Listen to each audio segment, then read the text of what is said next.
Em Atos 19, nós vamos ver aqui as missões de Paulo, né?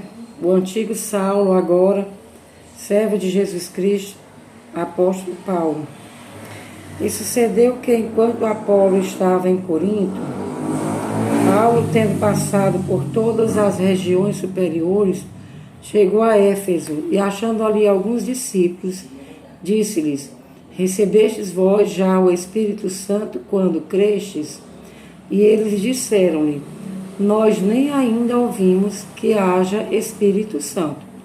Perguntou-lhes então: Em que sois batizados então? E eles disseram: No batismo de João. Mas Paulo disse: Certamente João batizou com o batismo do arrependimento, dizendo ao povo que cresce no que após ele havia de vir, isso é, em Jesus Cristo. E os que ouviram foram batizados em nome do Senhor Jesus. E impondo-lhes Paulo as mãos, veio sobre eles o Espírito Santo, e falavam línguas e profetizavam. Estes eram, ao todo, uns 12 varões. E entrando na sinagoga, falou ousadamente por espaço de 3 meses, disputando e persuadindo-os acerca do reino de Deus.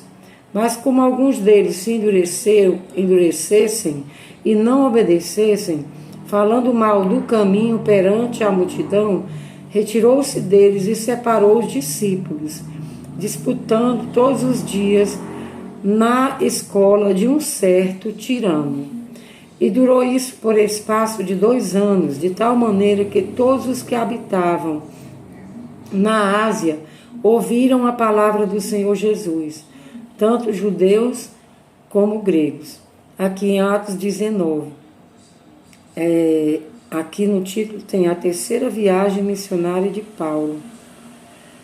Então, Paulo era incansável nas suas missões para pregar o Evangelho. Aqui que ele passou nesse espaço de tempo de 2 anos, pregações presenciais, né, porque naquele tempo não tinha internet, e ele também usou muito as cartas para edificar as igrejas, para orientar, mas aqui ele diz, no versículo 10, o escritor diz: E durou isto por espaço de 2 anos, de tal maneira que todos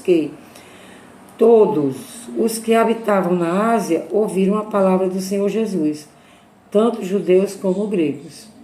Então foi um trabalho muito intenso, né? Um trabalho muito difícil, de muita coragem, de muito trabalho, para que todos, tanto judeus como gregos, ouvissem a palavra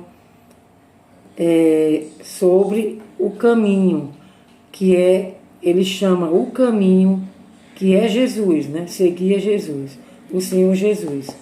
E Deus, pelas mãos de Paulo, fazia maravilhas extraordinárias. Nós somos instrumentos nas mãos de Deus. Não era pelo poder de Paulo, mas aqui fala, e Deus, pelas mãos de Paulo, fazia maravilhas extraordinárias, de sorte que até os lenços e aventais se levavam do seu corpo aos enfermos, e as enfermidades surgiam deles, e os espíritos malignos saíam. Isso é obra de Deus. Paulo, ser humano, que adorava somente a Deus, ele não pode ser adorado. Ele pode apenas ser imitado, ser um exemplo. Só quem pode ser adorado é Deus, porque aqui fala claramente, pelas mãos de Paulo, Deus fazia maravilhas extraordinárias. Como é bom a gente ver os detalhes que contém dentro da palavra de Deus para descobrirmos a verdade, a quem realmente devemos adorar, e a verdade de que Deus realmente faz maravilhas por meio do seu povo. Amém.